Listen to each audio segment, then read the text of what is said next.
The air reeked of scorched metal and ionized blood as Captain Jace Marlowe stepped through the smoldering wreckage. Smoke coiled in slow spirals above twisted steel ribs of what once was a top-tier galactic Imperial shuttle. His boots crunched over shattered black glass and fried cyberlobes. Whatever hit this vessel hadn't just been hostile, it had been hungry. Signals still coming from inside, crackled a voice in his comm. Dahlia, his pilot. Calm, steady, efficient. Jace liked that. Right now, he needed steady. He moved deeper in, pulse rifle raised, eyes sweeping. The beacon led him past contorted bodies. 3 elite Zarnon guards, their exosuits peeled open like tin cans. No scorch marks. No plasma damage. Just stillness and faces frozen in fear. A soft humming drifted down the corridor. Not mechanical. A lullaby. Jace rounded the corner. In the dim light of flickering emergency strobes, a small figure sat cross-legged on the floor of the ruined command deck. A girl, maybe 6 years old, Terran in appearance. Pale skin. Hair black as void space. Unscathed. Calm. Singing. She turned her eyes to him. Gray, deep, unreadable. "You're not supposed to be here," she said. Jace lowered his weapon, confusion edging into caution. "Neither are you." She tilted her head, as if listening to something far away. "The Empire sent soldiers to kill me. But she didn't like that. So she stopped them." He frowned. "Who's she?" "My mother," the girl whispered. "She sleeps in the roots of stars." That was nonsense. Jace had heard a lot of nonsense in his years running salvage jobs, smuggling weapons, and occasionally doing things the Terran Accord would rather not print on paper. But this felt different. The hairs on his neck stood up. Instinct whispered, "Walk away." He ignored it. "Name?" "I don't remember," she replied. "They called me Asset 13 by Alea." "Hell of a name," Jace muttered, scooping her up gently. She didn't resist. Just rested her head on his chest, as if she'd known him for years. The shuttle systems flared, briefly alive, then dead again. Sparks popped from the consoles. Jace turned and sprinted back toward his cruiser, the vagrant wind, never seeing the symbols that had begun glowing faintly on the walls behind him. Ancient runes, older than language. They were 20 clicks out of atmosphere when the Empire broadcast went live. "Attention all vessels. Be advised. The Terran rogue Jace Marlowe has compromised an entity-class containment operation. He has extracted a level Omega-Beta threat. Subject codename: Bialea. Do not engage. Repeat, do not engage. Universal sanctions enacted. If you see him, run." Dahlia stared at the screen in stunned silence. "What did you do, Jace?" "I picked up a kid." "That's no kid." The child stood beside him now, staring at the monitor, curious. "They're loud," she said. Seconds later, Vagrant Wind's mainframe AI sparked, overloaded, then rebooted itself in Old Slavic. "I am Vasilisa," the AI crooned. "The forest stirs. The hut remembers." Jace blinked. "What the hell?" The lights dimmed. Crew members screamed in other rooms. One reported hallucinations. Another, who'd grown up in the asteroid colonies and had never heard of Earth's old myths, was mumbling in Russian. The engineer drew a chicken-legged house on the hull. The girl simply walked calmly to the observation window. Stars twinkled cold and distant. She placed her hand on the glass and whispered, "She's almost here." Jace followed, tension in every step. "You said your mother sleeps?" "Yes." "And she's waking up?" She nodded, smiling gently. "Because you stole me. That's what they'll say. But I chose you." A chill coiled around Jace's spine. "Why?" She turned to look at him, those gray eyes no longer quite human. "Because you're the only one too stupid to be afraid." Behind her, the shadows on the wall bent into the shape of long, crooked legs. And then she drew a door. Right onto the bulkhead. A child's finger tracing a rectangle. And it opened. Beyond it lay no corridor, no ship metal. Only a forest. Birch trees. Mist curling between root. A house on stilts, twitching, breathing. "Come on," she said, stepping through.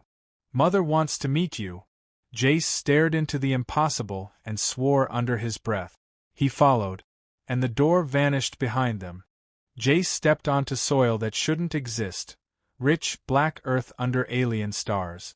The air was damp and laced with the scent of pine, rot, and something older than decay. Trees loomed high above, gnarled and bone-pale, their branches twitching in a wind he couldn't feel. Somewhere deep within the woods, something laughed. Not joyfully, not cruelly, just knowingly. The girl walked ahead barefoot, untouched by mud, humming the same lullaby she sang in the wreck. Each note made the trees lean in.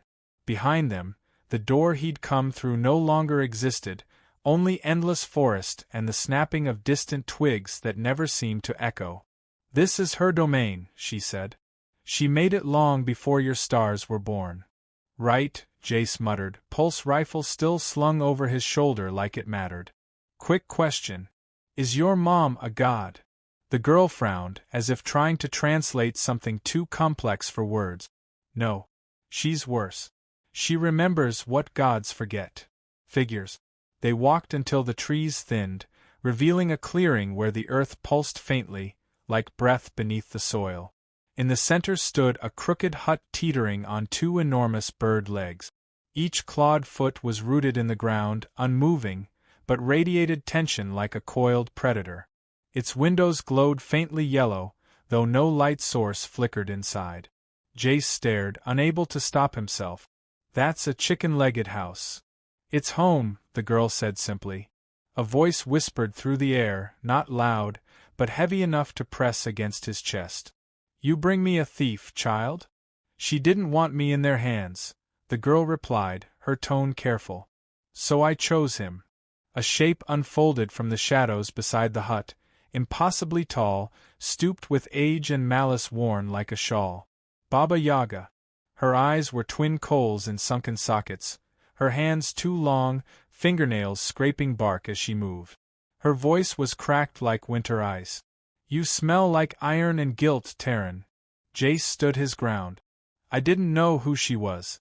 I just saw a child in danger." "Lie," she hissed, circling him like smoke. "You knew. Somewhere in your meat-heart you knew this was no child. But you took her. Why?" He didn't answer right away. Couldn't. But memories surfaced. Fires on the colony where he was raised, children screaming, his own cries echoing through burnt-out shells of buildings.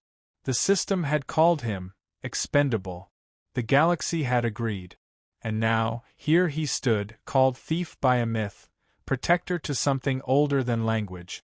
"I took her," he said, "because she didn't cry. Because someone should have cried for her." The old witch stopped. For a heartbeat, silence ruled the clearing.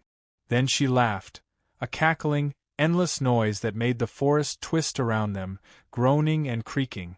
"Soft-hearted fool," she said at last, not without a touch of fondness. "Good. You will survive the trial." "Trial?" Her eyes narrowed. "If you wish to keep her, if she still chooses you, you must pass through my hut and return unchanged." "And if I change?" "You won't leave." Jace glanced at the girl. She nodded once, solemn. So he stepped forward. The door opened. Inside, the world shifted. There were no walls, just memory. The broken colony. His mother's face as she left him behind. The wars. The betrayals. The kills he made when survival required it. Shadows whispered in voices that mimicked people he failed to save. His steps grew heavy. Time folded in strange ways. He was old. Then young. Then somewhere in between. His mind tried to anchor itself to reason, but this place wasn't built for reason. It was built for truth. Finally, in a room that pulsed like a beating heart, he faced himself. Not a mirror, but a second Jace, pale and bitter-eyed. "You saved her because you want to be saved," the doppelganger sneered. "You think that makes you different from the monsters you ran from?" "No," Jace whispered. "I just want her to have a choice. I never did." That silence again, deep, listening. Then light. He staggered out of the hut, breathing hard, clothes soaked in sweat that smelled of pine and fear. The girl waited, still humming. Baba Yaga stood beside her, not smiling, but no longer full of hate. She still chooses you, she said. So I will let you live. But you walk with her, now. Not as guardian. Not as master. As companion. Jace nodded. He didn't know if he passed or merely survived, but either way, he was still here. From above, the stars cracked like glass. He looked up. The vagrant wind was hovering in orbit, but frozen mid-motion. The Empire's dreadnoughts had arrived, surrounding it. They followed me, Jace said. Baba Yaga's eyes glinted. Let them look. Let them see. Then the forest bent backward, and he and the child were standing on his ship's deck again, though no alarms sounded. Time hadn't caught up yet. The girl held his hand. You did good. He squeezed hers gently. What now? She smiled. Now we tell the galaxy a story it forgot long ago. And above them, on every screen, the Empire's ships began to rot in real time, aging centuries with every breath. The galaxy had never feared humanity. But now it would learn to fear what humanity remembered. The bridge of the vagrant wind was too quiet for a ship under siege. Dahlia stood frozen at the helm, eyes wide, sweat beating at her brow as the massive Empire dreadnoughts loomed in orbit, their weapons locked and primed. Yet nothing moved. No missiles launched. No shields flickered. Time, or something like it, held its breath. Jace exhaled slowly, the child still beside him. Her presence no longer felt innocent, it felt primordial. Her small hand was warm, but what radiated from her was older than stars and more brutal than war. The Empire hadn't feared the girl because of her power. They feared her because they couldn't understand what kind of story she came from. And now, the galaxy was being forced to listen. You said they would come, Dahlia whispered, not looking at him. But you didn't say they'd stop moving. They're not stopped, the girl said softly. They're listening. To what? Jace asked. To the house, she replied. To the forest. To her. As if in answer, the ship's lights dimmed again. The air smelled briefly of pine. And then Baba Yaga's voice rumbled through the vagrant wind, not through comms or circuits, but through bone and blood. I give you back your time. But not your ignorance. The dreadnoughts shuddered into motion once more, only now their hulls buckled as vines, roots, and bone-white trees burst from within, ripping metal as if it were parchment. The ships screamed, not with alarms, but with voices, each hull crying like a child lost in the woods. Flames spiraled into the void, and one by one, the Empire's ships collapsed into themselves, overgrown by something they couldn't analyze, couldn't quantify. Jace stared, numb. Dahlia was crying quietly, hands gripping the controls not to fly, but to keep herself grounded. This is war, she breathed. No, the girl said. This is a lesson. She gave them a choice. They said no. So she reminded them. Alarms chirped. Not from above, but from within. A pulse, tangible, rhythmic, came from the NAV core. Dahlia tapped it, blinking hard. Incoming transmission. Direct link from the Imperial core itself. Jace stepped forward, nodding. Put it through. The face that filled the screen was gray with strain and framed by polished gold. Admiral Krizenko. Ice-veined, calculating, and known for turning entire colonies to glass for less than this. Marlowe, he hissed. You lunatic. You stole a Baba Yaga child. Do you know what you've done? Jace folded his arms. Saved her. You doomed us all. She is a convergence point. A sentient myth. A sapient fracture in your reality matrix. And you woke her mother. The girl tilted her head, smiling faintly at the Admiral. You burned the woods to catch a ghost. And now the forest burns you. The Admiral's face drained of color. You have no idea what stories do when they feed. She's rewriting physics. Every dreadnought we lose twists the timeline. We're unraveling, Marlowe. The screen glitched. Krizenko's voice warped. Then he was gone. Dahlia stared at the girl. What do we do now? What comes after this? Jace didn't answer immediately. His eyes scanned the stars beyond the viewport, noting the way some shimmered like candlelight, others pulsed in unfamiliar rhythms. Nothing would ever be the same. The universe had just remembered its nightmares. We run, he said finally, until the stories catch up. Then we make a new one. The girl nodded once, approving. She says that's wise. Dahlia swallowed. You mean we're fugitives now? From the Empire? From reality? Jace smiled grimly. Reality never had much love for people like us anyway. Suddenly, another signal pinged, a simple loop. Visual only.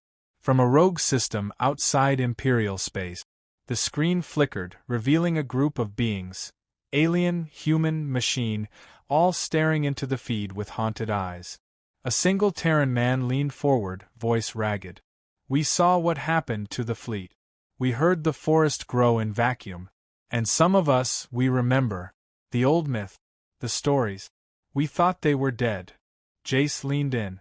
They're not. They're hungry. But they listen. The man nodded. So what now? Are we enemies? The girl stepped into view and said only 3 words. Choose your story. The feed cut. Dahlia turned slowly. You realize what you've done, right? You've given them a choice between surrendering to a myth or becoming part of it. Jace ran a hand through his hair. Yeah. Kinda figured. In the silence that followed, the vagrant wind began drifting. Not because of failure, but because the stars themselves were realigning.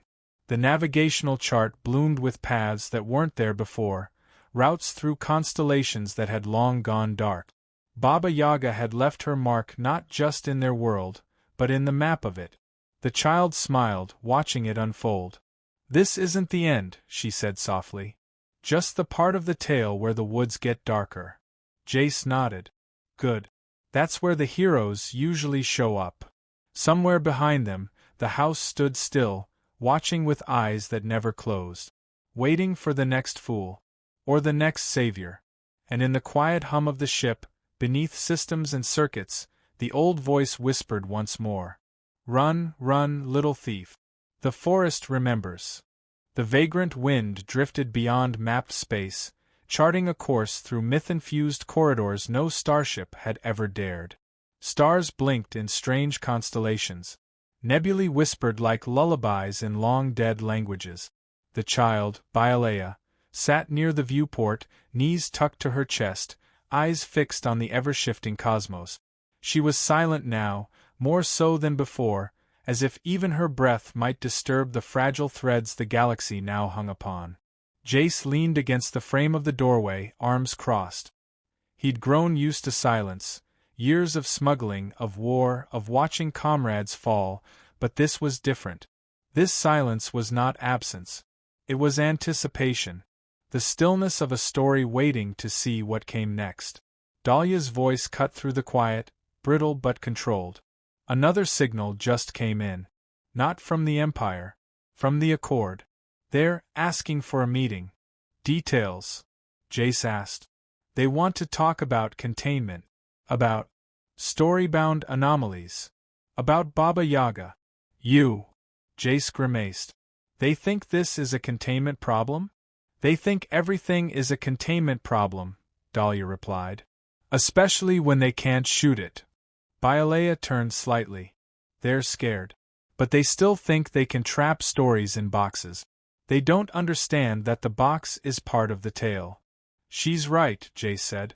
They don't want a conversation. They want to know how to survive us. Dahlia sighed.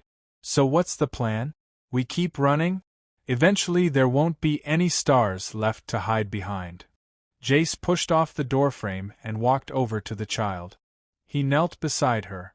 You said she woke up because I took you. Yes, she whispered. But you also said you chose me.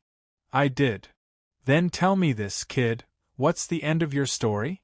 Bialea looked up at him, something ancient flickering behind her gaze. That's not how this works. Endings aren't real. They're just pauses.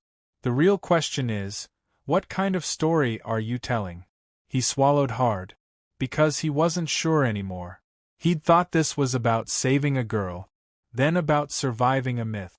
But now, watching the paths bloom across space, routes not found in star charts but in fairy tales, he realized this was bigger than any of them.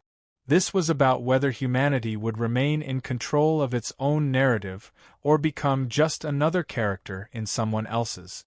I want a story where we don't run, Jace said slowly. Where we don't kill what we don't understand. Where we don't burn the forest down because we're afraid of the dark. The child tilted her head, listening again to something far away. Then you have to tell that story. Out loud. In front of everyone. Even the ones who want you dead. Dahlia turned in her seat. You're not suggesting what I think you are. I am, Jace replied. Broadcast.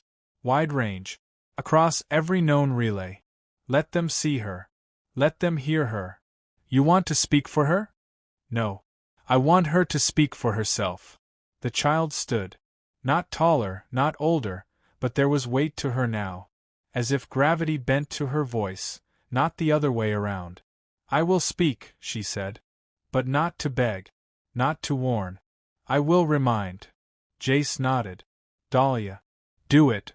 The pilot stared at him, then at the girl, then tapped the console. Lights rippled across the bridge. Antennae deployed. Frequencies widened. The vagrant wind became a beacon, a signal flare in the endless dark. When the transmission began, there was no title. No prefix. No preamble. Only a child's voice. Long ago, she began, you walked out of the cave with fire in your hands. You told yourselves stories to explain the dark. Then you built cities. Empires. And you said the stories were dead. But they were only sleeping. Her words echoed, not just in audio, but through wavelengths deeper than physics. Worlds far away felt her voice like a wind through their bones. Machines paused. Elders wept. Children dreamed of forests they had never seen. You hunted the myths that frightened you. You caged the gods you used to pray to. You called it progress. But even progress has root. And the deeper you cut, the more the forest remembers. Jace felt the ship hum beneath his feet, not a malfunction, but a heartbeat. Bialea stepped closer to the console, her palms glowing with subtle runes. I am not your enemy. I am your reflection, your orphan child made of fear and story. You don't need to kill me. You need to remember me. Because what you forget will come back, hungry. Then the signal ended. No threats. No demands. Just truth. The aftermath was silence, brief, trembling. Then comms lit up like wildfire. Pleas for peace. Outrage. Worship. Madness. Diplomats. Soldiers. Scholars. All talking at once, trying to take control of a narrative that no longer belonged to them. Dahlia whispered, You broke the universe. No, Jace replied. She just reminded it that it was always broken. The stars flickered. The myth was loose. And somewhere deep in the galaxy, a hut on chicken legs stepped softly between stars, waiting for the next story to unfold.